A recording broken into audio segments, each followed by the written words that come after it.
Hello बच्चों, welcome to Anurag online class. आपका platform में आपका स्वागत है। जैसा कि आप लोग जान रहे हैं कि हम लोग क्या कर रहे हैं, हिंदी ग्रामर के जो इम्पोर्टेंट पॉइंट्स हैं, जो जो आपको पढ़ना है, सबको हम देख रहे हैं। अगर आप दोस्तों तक नहीं रीच करवाए हैं तो ज़रूर रीच करवाइए, जिससे यह वीडियो उनके पास पहुँचे और वह भी देख करके इससे कुछ गेन करें, कुछ लाभ कमाएं। ठीक है, तो चलिए आज के क्लास को स्टार्ट करते हैं। आज हम कुछ अलग जानते हैं। अब आप लोग हलंत लगाते हैं। अब हलंत क्या होता है, उसका परिभाषा को जानना है, वो कहाँ कहाँ लगता है उसके बारे में जानना है, क्या क्या उससे उदाहरण बन सकता है, उससे क्या क्या एग्जाम्पल बन सकता है, इसको जानना है। ठीक है, तो जानते हैं हलंत क्या होता है। ठीक है ना, हलंत क्या होता है।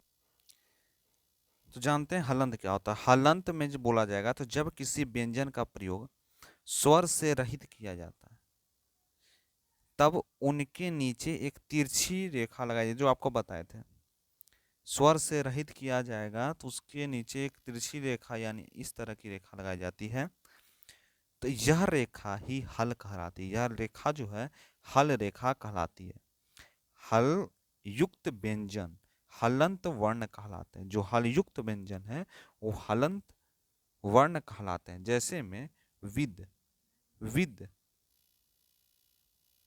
वी और द आ गया, तो क्या आ रहा है, इस तरह की रेखा लग रही है। यह जो रेखा लग रहा है इस तरह का, यह जो रेखा लग रहा है, यही कहलाता है हलंत।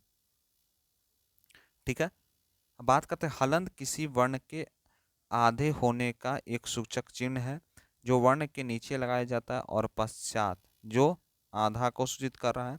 शुद्ध व्यंजन जिनके उच्चारण में स्वर ना मिले तो क्या कहलाता है, हलंत। विशेष व्यंजन का रूप स्वरांत और हलंत होता है। शब्दों में हलंत होने का पता शब्द अंतिम अक्षर को देखने से लगता है। यही जानकारी के लिए मूल शब्द देखना चाहिए। शब्द के विभक्ति रूप में सही जानकारी मिलना कठिन हो जाता है, तो शब्द के अजंत या हलंत होने का पता शब्द के अंतिम अक्षरों को देखने से लगता है। यही जो जानकारी है, यही मूल शब्द जिसको कहा जाता है प्रतिपादित, मूल शब्द को ही कहा जाता है प्रतिपादित शब्द देखना चाहिए, यानी मूल शब्द को देखना चाहिए। जैसे यहाँ पर लिखा हुआ, क्या लिखा हुआ, क है, तो क को अगर हम हलंत लगा देंगे तो ये आधा हो जाएगा, प्लस में अ लगा देंगे तो क बन जाए। क्यों? क्योंकि क का उच्चारण का अ भी आता है। क में उच्चारण कीजिए तो अ भी आ रहा है, यानी क्या आ रहा है, क और अ, यानी क आधा प्लस अ को जोड़ देंगे तो क हमको मिल जाएगा। ठीक है, तो उसी तरह से यह शब्द तब पूर्ण होता है। जैसे में बालक, जैसे आप लोग जानते थे पहले क्या पढ़ते थे, संधि विच्छेद, संधि विच्छेद कीजिए, करते थे ना, तो उसी तरह से देखिए बालक, तो बालक को क्या करते थे, ब आधा कर दिए प्लस आ, यानी आ का उच्चारण होता है बा, यानी आ का उच्चारण होता है प ल। ठीक है, फिर अ, फिर क, यहाँ पे आपको देखो लिखा हुआ दिख रहा होगा, यहाँ पे आपको लिखता हुआ दिख रहा होगा, यही बात हो रहा है। वही गोपी की बात हो रही है तो गोपी के यहाँ पर है। उसके बाद विदस, विद्वस, यानी इसका मतलब होता है व्यंजनात्मक हलंत है यह। अब जानिए कि कितने कितने तरह के हलंत होते हैं। देखिए ये स्वपरांत हलंत है, यह जो हलंत है इसको स्वपरांत हलंत करते हैं, और यह व्यंजनात्मक यानी विद्वस, यह व्यंजनात्मक, लेकिन गोपी कोई बालक क्या के स्वरांत एक जंत है, और यह जो हलंत को कहा जाता है, यह कहा जाता है व्यंजनात्मक हलंत।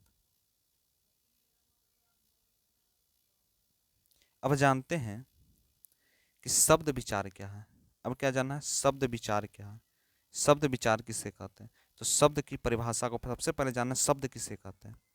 तो जब एक या एक से अधिक वर्णों से बनी स्वतंत्र सार्थक ध्वनि, यानी एक या एक से अधिक वर्ण आपस में अगर मिल करके एक सार्थक ध्वनि का निर्माण कर देते हैं तो वह कहलाता है शब्द कहलाता है। जैसे में एक वर्ण से निर्मित न, यानी न का मतलब होता है नहीं, व का मतलब होता है और, अनेक वर्णों के निर्मित शब्द कुत्ता, शेर, कमल, नयन, प्रसाद, सर्वव्यापी, परमात्मा आदि व्याकरण में वह जिसमें व्यापार का होना या क्रिया जाना सूचित हो, यानी वैसा शब्द जिसमें व्यापार का या क्रिया कोई क्रिया हो रहा है तो वह भी शब्द कहलाता है। क्या कहलाता है? वह भी शब्द कहलाता है। तो समझ आ गया शब्द किससे कहते हैं? शब्द का मतलब समझ गए, यानी वह, यानी कहीं कहीं हम लोग न लिख देते हैं, न का मतलब होता है नहीं, ठीक है। कहीं कहीं पर हम लिख देते हैं राम व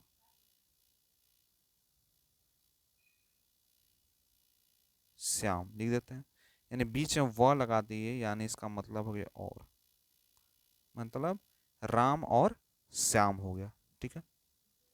यही कहलाता है शब्द, यही कहलाता है शब्द, यही कहलाता है शब्द विचार। क्या आपको समझ आया?